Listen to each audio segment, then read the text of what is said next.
Já estamos de volta com seu estilo de vida, conversando sobre a expressão corporal, conversando sobre a capacidade que o nosso corpo tem de conversar, de falar, até mesmo antes da gente introduzir alguma palavra, né? Nós já temos aqui a Geisa e agora nós vamos conversar também com a psicóloga Flávia Bueno. Bom dia, doutora. Bom dia, muito obrigada pelo convite. A gente que agradece por ter aceito. Enfim, a gente já pode começar conversando sobre essa questão da representatividade. Quando a gente foi para o intervalo, a gente falou sobre essa pessoa que às vezes se mascara. Sim. Enfim, a gente não sabe que pessoa que ela realmente é ou se ela realmente é essa pessoa que ela está demonstrando ser. Por que isso acontece? As pessoas realmente têm a capacidade de se mascarar? É possível que hoje eu seja com você de um jeito, mas que na realidade eu seja outra pessoa? Como funciona essa questão? Dentro da psicologia, ocorre assim, de pessoas para pessoas. Tem pessoas que vivem de máscara, que ele tem que enganar a si próprio e enganar as pessoas que estão ao redor. Mas muitas vezes isso é uma doença, que ele tem que mascarar, muitas vezes ele tem algum transtorno, ele tem que ter várias personalidades no decorrer do dia. Outras não.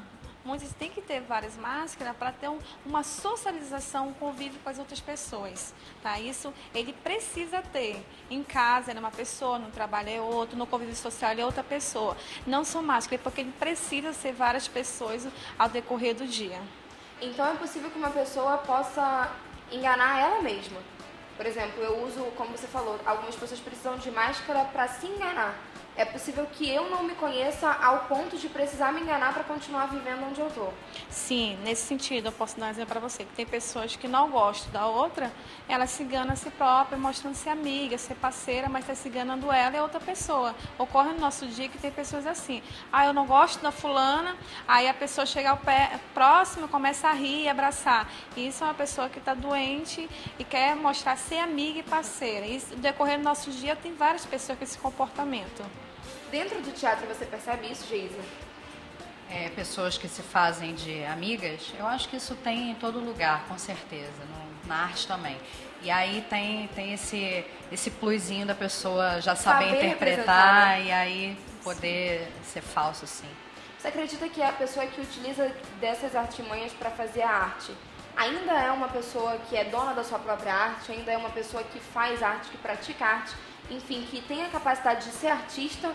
Ou essa pessoa, por não ser uma arte verdadeira, de repente não tem tanto significado ou a gente não pode dar tanto crédito quanto as outras que são mais verdadeiras do que ela? Eu acho que você tem que buscar a sua verdade o máximo possível e se concentrar realmente naquilo que é o seu propósito. Seu propósito é ser ator, então vai estudar bastante corpo, vai estudar técnica vocal, aula de interpretação, em vez de estar querendo usar isso ao seu favor ou para conseguir alguma coisa. Infelizmente que tem gente que se utiliza, tem, mas não é esse o propósito da arte. A arte tem um propósito que vai muito mais além, que é realmente emocionar, é transmitir uma mensagem, um recado para o público. Mas, por outro lado, existem aquelas pessoas também que, por exemplo, adquirem autoconfiança ou que são mais seguras a partir da arte e aí, de repente, tem um acompanhamento psicológico e essa questão da arte pode vir como um plus, como uma opção para essa pessoa conseguir se desenvolver mais fácil? Sim, porque ela tem o seu autocontrole, ela se domina, ela se conhece.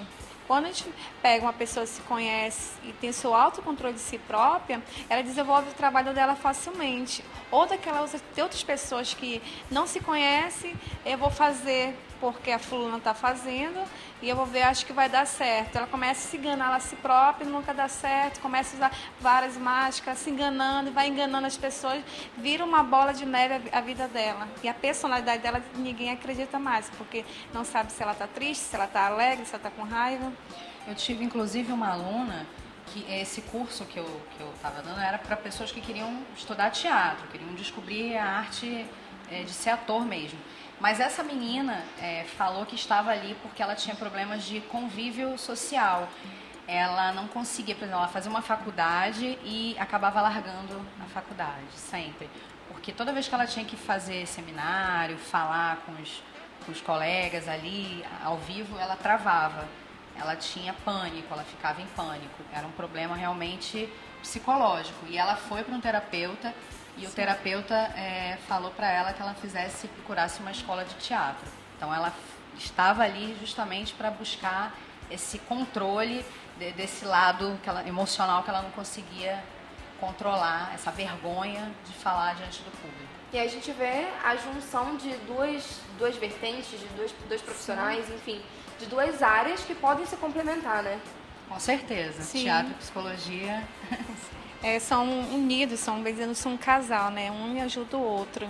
Eu posso fazer relatos, que eu sou professora de nível superior, eu vejo o aluno meio com dificuldade de apresentar, tem vergonha, passa mal, porque não tem um autodomínio. E quando eu vou questionar, vou conversar com ele, eu percebo que ele está em sala de aula, muitas vezes por necessidade, ou porque o pai obrigou ele a estar na faculdade. O corpo dele está presente, porém a mente dele está no outro lugar. Aí tem essa dificuldade de se tornar um profissional que seja independente, confiante em si próprio. Eu vejo essa dificuldade dentro da sala de aula. Vamos apresentar, vamos fazer um debate, parece que tiraram alguma coisa de si dele, que ele perde domínio, fica frio, começa a gaguejar. É uma coisa tão natural, porque a gente percebe que dias atuais as pessoas estão no lugar porque está copiando, porque está vendo outra pessoa fazendo o trabalho, eu vou fazer o que a fulana está fazendo e ver se dá certo para mim. Mas o que ocorre aí fora, o diferencial, eu tenho que ser diferente dos outros. Será que, por exemplo, quando a gente leva as crianças para a escola, quando elas começam a ter esse contato, inclusive na educação infantil, a gente aprende muito sobre essa questão do teatro, sobre a questão da encenação, sobre você deixar a criança livre para representar, sobre você deixar a criança livre, enfim, para se expressar da forma que ela precisa. Será que se as nossas escolas investissem mais nisso, nós não teríamos pessoas, enfim, alunos mais preparados para lidar com o ambiente da universidade, para lidar com o ambiente, enfim, do público, da fala, e de você se colocar em frente a alguém, se você colocar, enfim, em frente a um público mesmo, sendo ele pequeno ou grande, porque algumas pessoas têm problema, inclusive com públicos pequenos, né? Não precisa ser um público grande. Sim. A gente pode, inclusive, dar o exemplo das câmeras.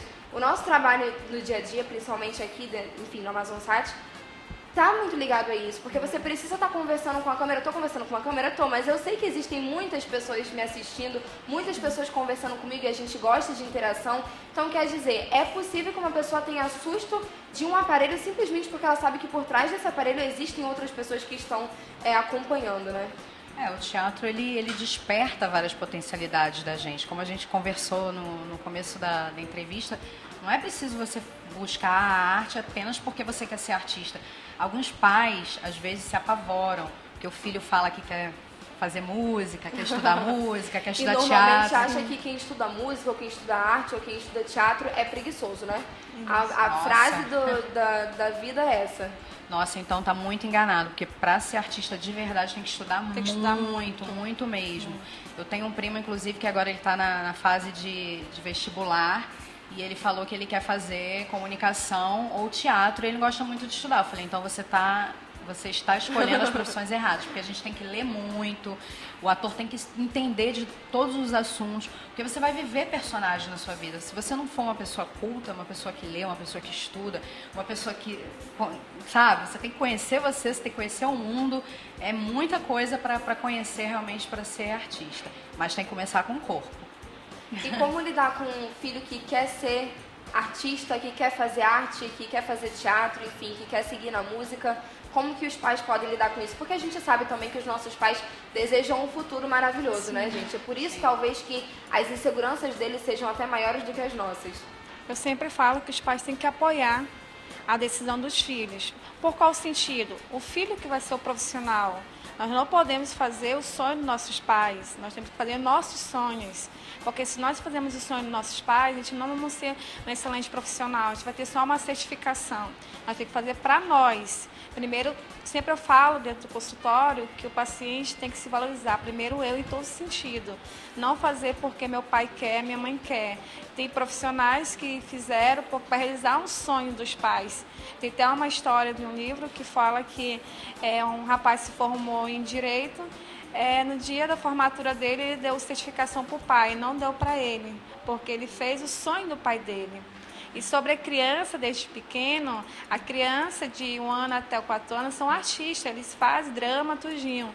Quando vai para a escola, a criança, ele muda de atitude, personalidade, até as mães, nem parece que é meu filho, porque a criança mostra uma insegurança na frente dos pais, mas quando está longe dos pais, sou outra criança, até a mãe se assusta, não é meu filho, vocês estão falando que isso não é meu filho, porque a criança, querendo não, é um artista pequeno, e se os pais entrar no jogo deles, a criança nunca vai para a escola, os pais ficam inseguros, tá? Os pais têm que dar uma palavra não e deixar a criança viver um pouco, deixar a criança andar, deixar a criança chorar, que é fundamental, o choro para ele e a palavra não também. Chamar atenção, né, doutora? Sim, chamar atenção e colocar limite, porque se eu falar tudo sim, pegar a criança, agradar, não, tá bom, hoje você não vai, eu estou preparando meu filho para que futuramente? Eu tenho que colocar um não para ele, chamar atenção, ser firme com ele na palavra.